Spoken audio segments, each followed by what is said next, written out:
pas cela, ta délivrance ne sera jamais possible.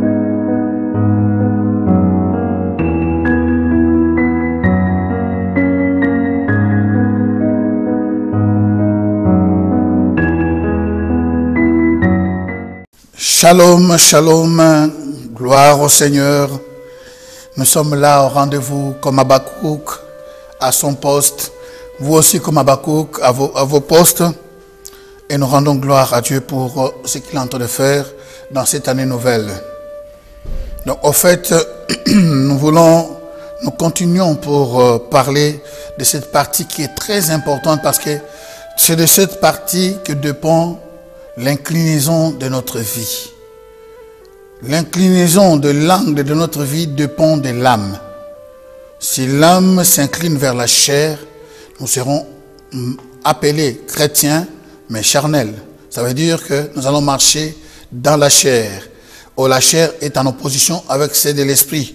Là, nous serons en inimité avec Dieu. Et si l'âme se penche vers l'esprit, c'est là où nous sommes appelés chrétiens spirituels, où nous allons faire des projets, des progrès, où nous allons faire, nous allons glorifier notre Dieu dans notre marche sur la planète Terre. Voilà pourquoi je dirais que c'est important, la délivrance de nos âmes. L'ennemi sait très bien la partie où il peut bloquer tes finances, la partie où il peut bloquer ta guérison, la partie où il peut bloquer toute ta vie, c'est l'âme. Voilà pourquoi dans 3 Jean 2, il est écrit, bien-aimé, je souhaite que tu prospères à tous égards, comme prospère l'état de ton âme et que tu sois en bonne santé. Comme prospère l'état de ton âme, que tu prospères à tous égards, comme prospère l'état de ton âme, que tu puisses prospérer à tous égards, comme prospère l'état de ton âme. Je me remis encore retoucher la version Semer, ce qu'il nous a dit l'autre fois, c'est important. Dans 3 Jean, il dit ceci, cher ami, je souhaite, ça c'est un premier, cher ami, je souhaite que tu prospères à tous égards,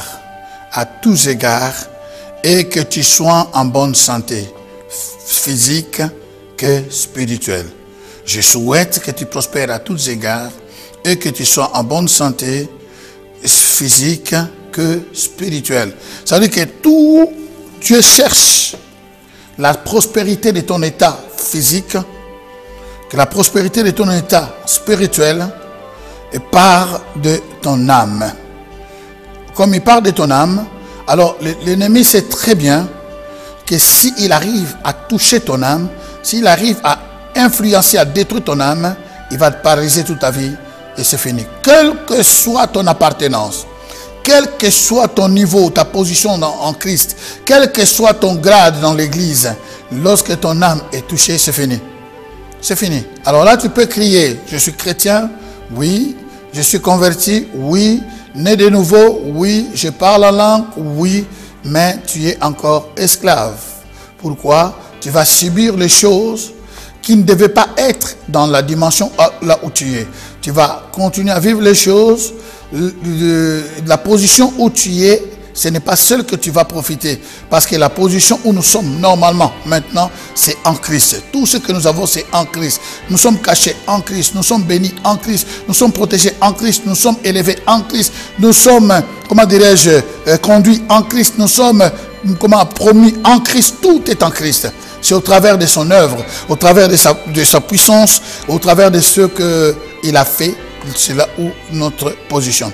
Alors, l'autre fois, nous avons parlé de savoir, notre verset de base était dans Proverbes chapitre 23, si vous vous souvenez, verset 6-7, où il disait que qu'il ne soit pas comme dans la deuxième partie, la partie où nous a intéressé, car il est comme le pensée de son âme. Donc un homme est réellement ce qu'il pense. Ce que tu penses, c'est ce que toi tu es. Ce que tu es, c'est ce que toi tu as déjà pensé. Ce que nous avons pensé autrefois dans le passé, c'est ça qui fait que nous puissions être aujourd'hui.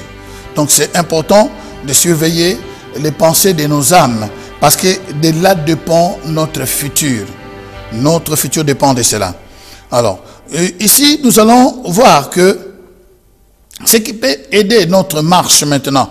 Alors que, mais pourquoi, la question qui s'est posée, mais pourquoi je suis sauvé? Pourquoi je suis né de nouveau? Pourquoi je vis encore des choses comme ça? Pourquoi je suis encore pourchassé par les démons, par les diables, partout? Pourquoi je vis encore des choses qui sont vraiment inexplicables? Pourquoi ces choses? Moi, je répondrai tout simplement, je ne sais pas. Mais je sais une chose, selon les Écritures, ce n'est pas normal. Je ne sais pas pourquoi tu vis ça, mais selon les Écritures, ce n'est pas normal. Et ce que je peux encore assurer, le problème ne serait pas du côté de Dieu. C'est que quelque part de notre côté, ce n'est pas pour te culpabiliser. Non, ce n'est pas mes pensées. Vous voyez, quand vous entendez une prédication et que vous êtes culpabilisé, il y a quelque chose, c'est l'ennemi qui prend maintenant le sursaut. Il veut continuer à t'abattre. La culpabilité n'est pas de Dieu. Donc l'Esprit de Dieu, lorsqu'il vient, il nous fait voir le chemin. Il nous convainc.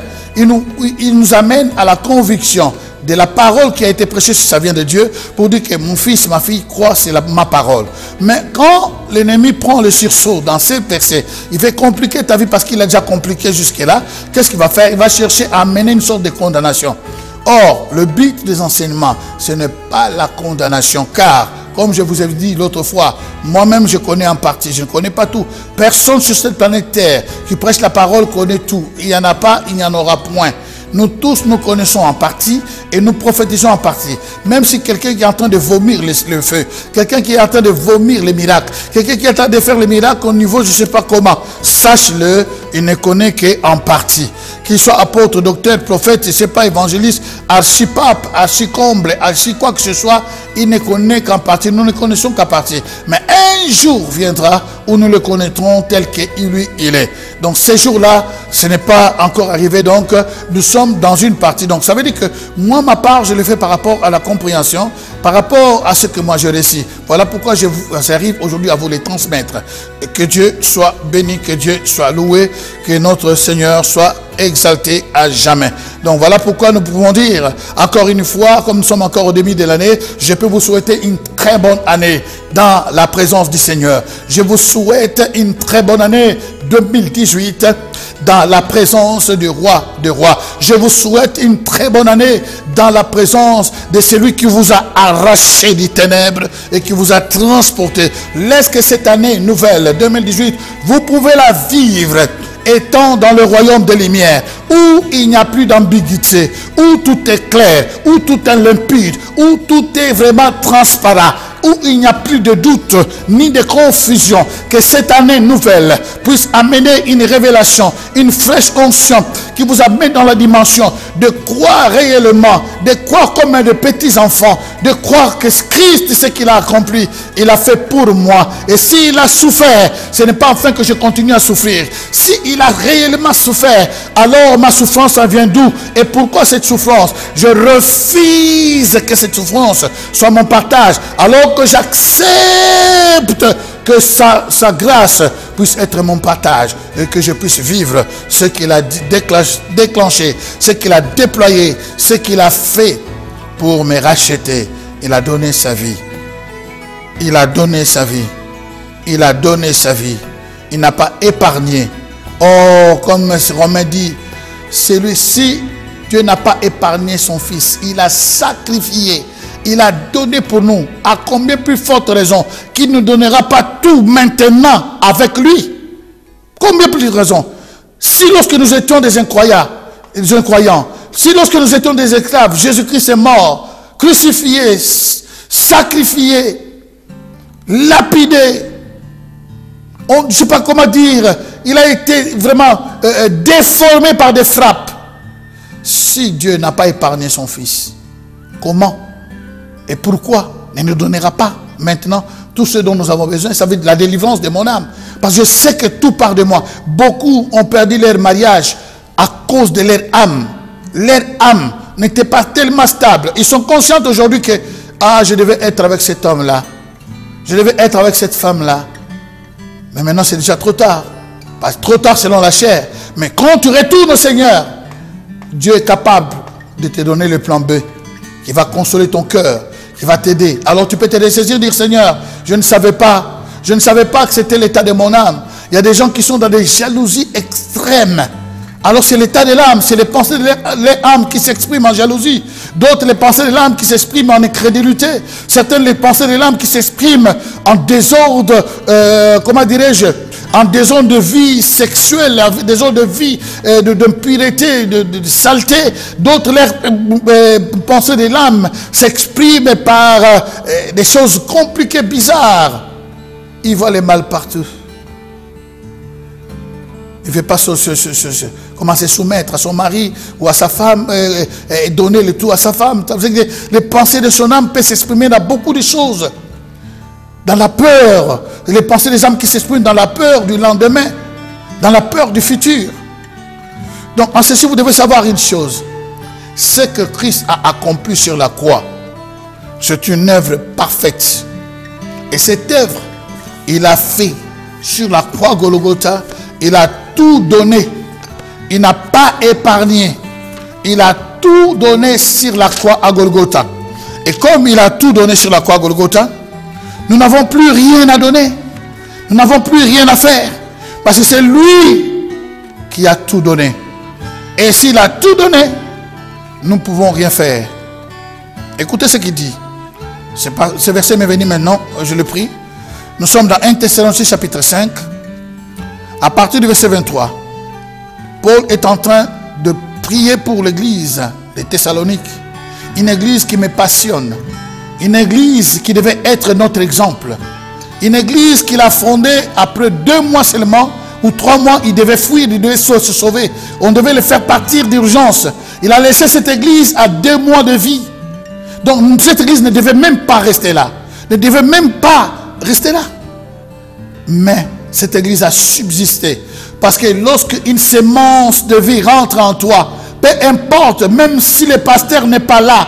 Il y a des gens qui disent, oh, le pasteur veut partir, le pasteur n'est pas là. Ça veut dire que ces gens-là vivent selon les sentiments, les pensées de leur âme. Les pensées de l'âme d'une personne qui sait que tous les pasteurs ne sont comme que des pasteurs. Tous les docteurs ne sont comme des docteurs. Mais j'ai un docteur. J'ai un vrai pasteur. C'est à lui que je suis connecté. Que mon pasteur, mon docteur, mon prophète ne soit pas là. Ma vie ne sera pas changée. Car celui qui est mon bon berger me conduira, me dirigera. Donc il vit selon les Écritures. Beaucoup vont accuser les échecs par rapport au pasteur. Ça n'a rien à voir. Cette église, 2 mois seulement. C'était pas dans mes notes. 2 mois, 3 mois pour certains autres commentaires. 2 mois, il est parti. Mais de loin, quelles sont les attaques que cette église n'a pas passées? Quels sont les problèmes qu'ils n'ont pas subis? Mais c'est alors que dans cette église, Paul déclare dit que plusieurs fois j'ai formé le projet de venir vers toi, mais Satan m'a résisté. Il a empêché que je puisse venir vers toi. Mais écoutez, gloire soit rendue à notre Dieu. Pendant que Satan a résisté, il a empêché Paul de ne pas venir en Thessalonique. Paul reçoit la révélation. La révélation de Daniel qu'il reçoit et il la donne à cette église de Thessalonique. Cette révélation de l'Apocalypse, ce n'est pas d'autres églises qui ont reçu, mais Thessalonique a reçu, malgré son état. Accroche-toi au Seigneur. Ta vie dépend des pensées de ton âme. Si tu continues à accuser les personnes en dehors de toi, ce que tu vis, c'est par rapport à tel. Parce que tu as ceci, parce que tu... Non, alors tu ne vas pas t'en sortir. Il faut exposer ton âme, dire Seigneur, le problème c'est moi. Le problème c'est moi. Si je vis cela, ce n'est pas les autres. Parce que quand on commence à éliminer tout le monde, tu risques d'être seul dans le monde entier. Tu risques de rester seul dans le monde entier. Donc cette église, s'il accusait Paul de partir de laisser comme ça, allait être détruite. Mais ils ont persévéré. Malgré l'absence de Paul. Mais écoutez ce qu'il dit dans le premier chapitre 5.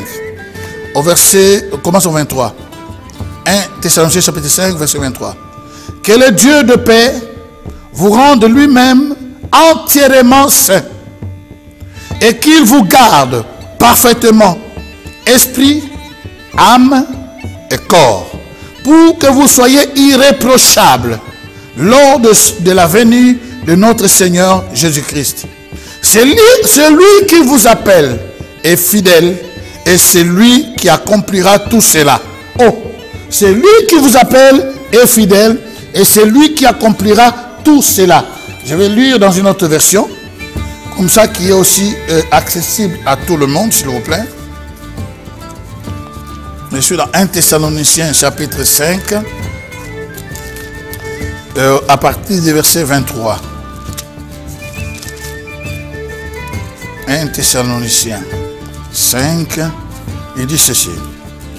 Que le Dieu de paix vous sanctifie lui-même tout entier. Vous sanctifie lui-même tout entier. Et que tout votre être est composé de quoi? Tout votre être, l'esprit. Remarquez ici, c'est l'esprit en minuscule. Donc c'est l'esprit de l'homme. L'esprit avec les E majuscules, c'est l'Esprit Saint. L'esprit, l'âme et le corps soient conservés irréprochables lors de son avènement, lors de l'avènement de notre Seigneur Jésus-Christ. C'est lui qui vous a appelé est fidèle et c'est lui qui le fera. Voilà. C'est lui qui vous a appelé est fidèle et c'est lui qui le fera. C'est lui qui va vous sanctifier. Il va sanctifier votre esprit, votre âme et votre corps. Parce qu'il a déjà accompli cette œuvre de sanctification sur la croix à Golgotha. Il a déjà obtenu la délivrance de ton esprit. Il a déjà obtenu la délivrance de ton âme. Il a obtenu la délivrance de ton corps sur la croix Golgotha. Il a tout accompli, tout ton être a été déjà sauvé, a été déjà libéré.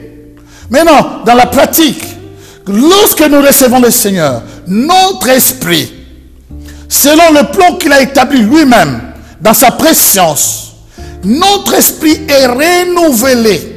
Ça veut dire que nous sommes nés de nouveau dans notre esprit. Il n'y a rien d'ancien dans notre esprit. L'esprit, c'est la partie qui est en contact avec le Dieu, avec le monde spirituel. Alors, c'était par l'esprit, tu peux rentrer en contact avec les démons ou avec Dieu. Et quand nous sommes en Christ, nous sommes morts de cet esprit qui nous menaçait, qui nous pourchassait, qui nous voyons chaque nuit des rêves bizarres. Ce n'est pas normal que nous continuons à avoir toujours des rêves bizarres. Ce n'est pas toujours normal. C'est cet esprit-là qui est mort. Et nous avons reçu l'esprit de notre Dieu, qui est nouvelle. Mais à ce moment ici, dans notre âme, il y a c'est là où se passent les problèmes. Dans notre âme, il n'est pas né de nouveau.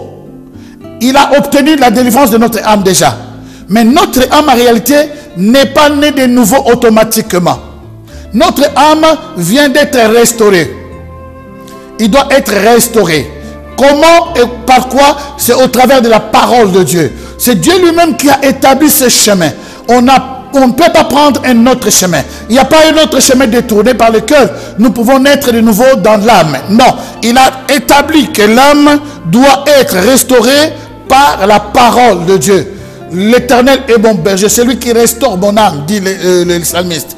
Il restaure mon âme. Comment? C'est par la présence de Dieu. C'est par sa parole. Chaque jour, nous nous nourrissons de sa parole. Nous croyons à sa parole. Nous pratiquons sa parole. Nous confessons sa parole. Nous le proclamons chaque jour. Et cela devient une nourriture. Ça veut dire que l'âme doit manger une nouvelle nourriture. Parce que nous avons été, comment dirais-je, déprogrammés. Nous avons été déprogrammés de tous les programmes. Ça veut dire que lorsque nous sommes sauvés, nous sommes déprogrammés de tout ce qui a été du diable. Maintenant, il faut que nous soyons configurés dans les nouvelles choses. Où qu'est-ce que c'est que nous allons marcher? Nous allons maintenant prendre la nouvelle habitude, les nouvelles habitudes. Nous devons maintenant prendre la nouvelle façon de vivre dans ce royaume de lumière. C'est à partir de ce moment-là que nous allons marcher de lumière en lumière, de foi en foi, de gloire en gloire, de puissance en puissance. Et c'est un travail maintenant qui commence. Voilà pourquoi ce travail, le Seigneur l'a fait. Il nous a permis de voir la vie des disciples, que pendant 3 ans ils étaient avec lui, mais ils n'ont pas compris quelque chose. Et à la fin de 3 ans, Jésus-Christ a déclaré que Satan vous a réclamé tous pour vous cribler comme le froment. Mais moi, j'ai prié pour toi, afin que ta foi ne faille pas. Et que lorsque tu seras converti, tu puisses aider tes frères. Il ne chasse pas les démons. Il n'a pas besoin de s'occuper des démons. Mais alors que Jésus n'était pas encore mort, mais il a besoin de s'occuper de sa foi. Imaginez-vous, nous courons derrière les démons, nous courons derrière les quoi que ce soit, mais les combats que nous avons aujourd'hui, ce n'est pas le combat contre les démons, mais c'est le combat de la foi. Il faut que ma foi soit solide. Lorsque ma foi est solide, Alors tout ce que l'ennemi peut mettre comme charge, comme surcharge sur moi n'aura point de fait. Mon âme sera intacte.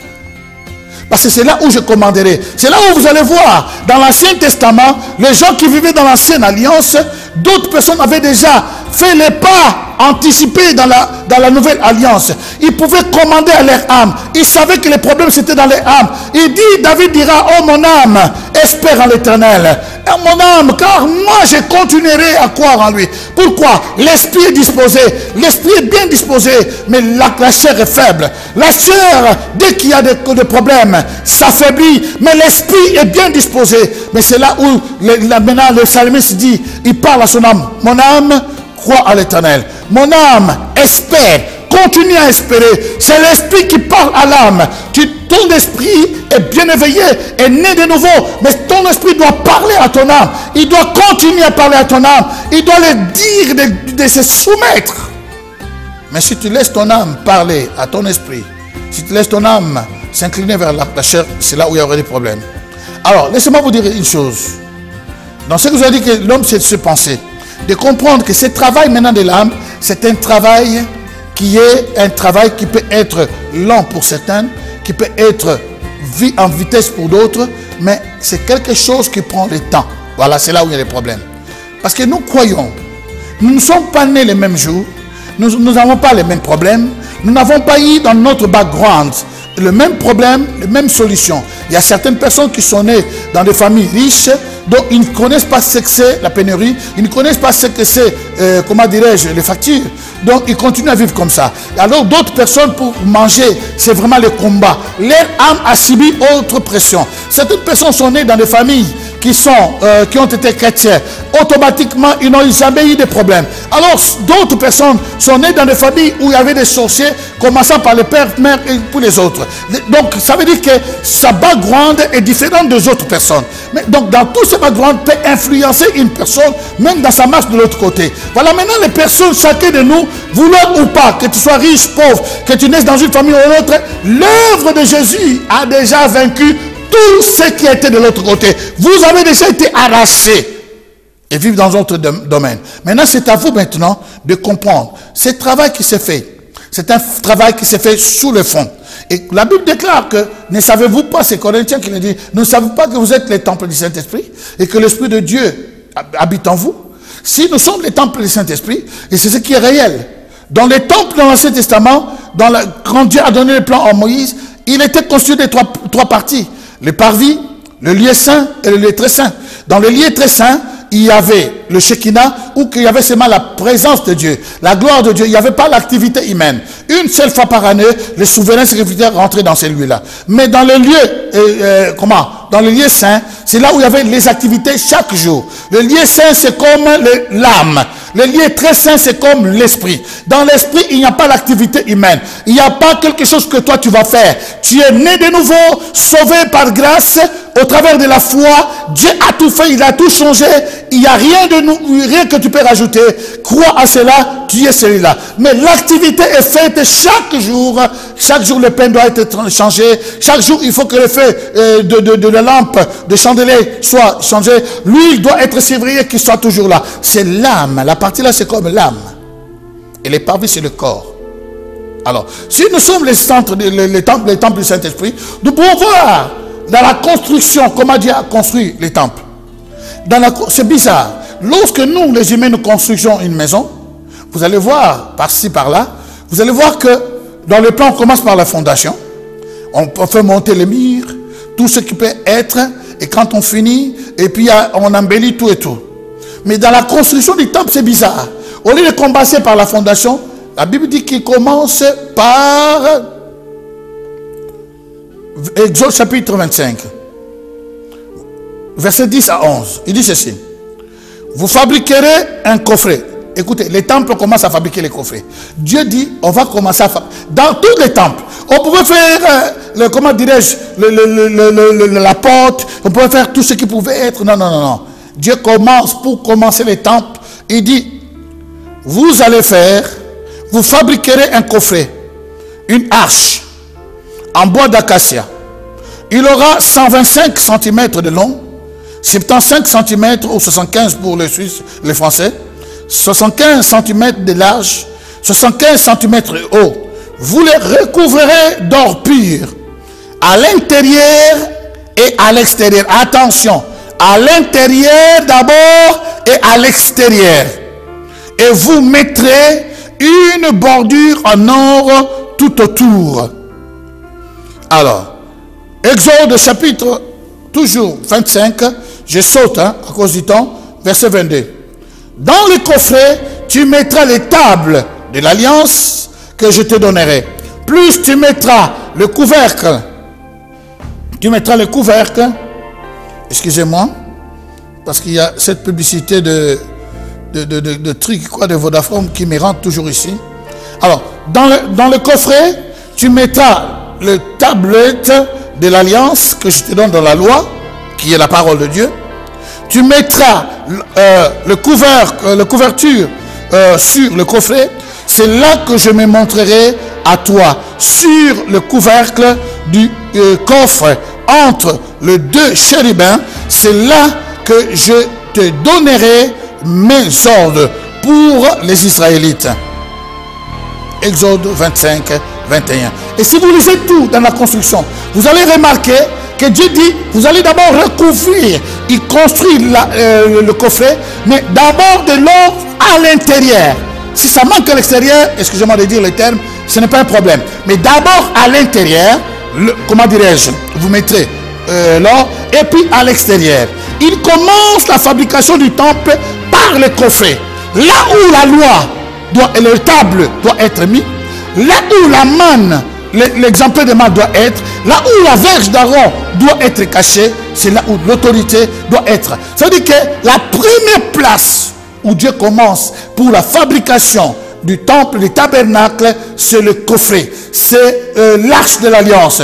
Et là où l'arche de l'alliance, Dieu a dit, c'est là où je te rencontrerai. Ça veut dire que c'est dans ton esprit, dans les lieux très saints, que Dieu veut te rencontrer. Donc Dieu commence par l'intérieur. Et comme il commence par l'intérieur, après il revêt. Laisse-moi te dire, ce bois, c'est le bois d'acacia.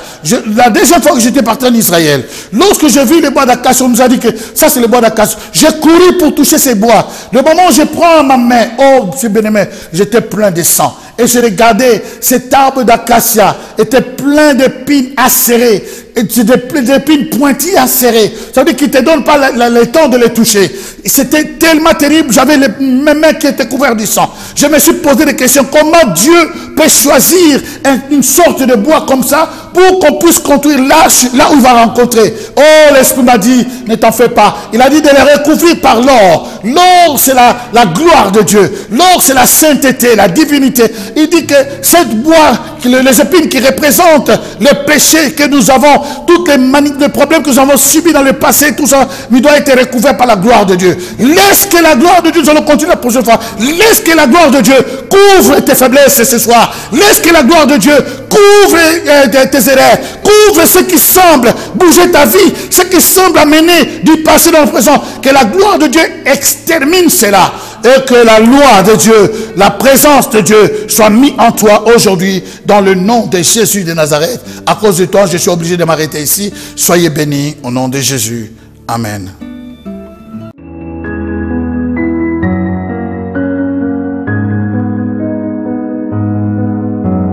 Si tu ne comprends pas cela, ta délivrance ne sera jamais possible.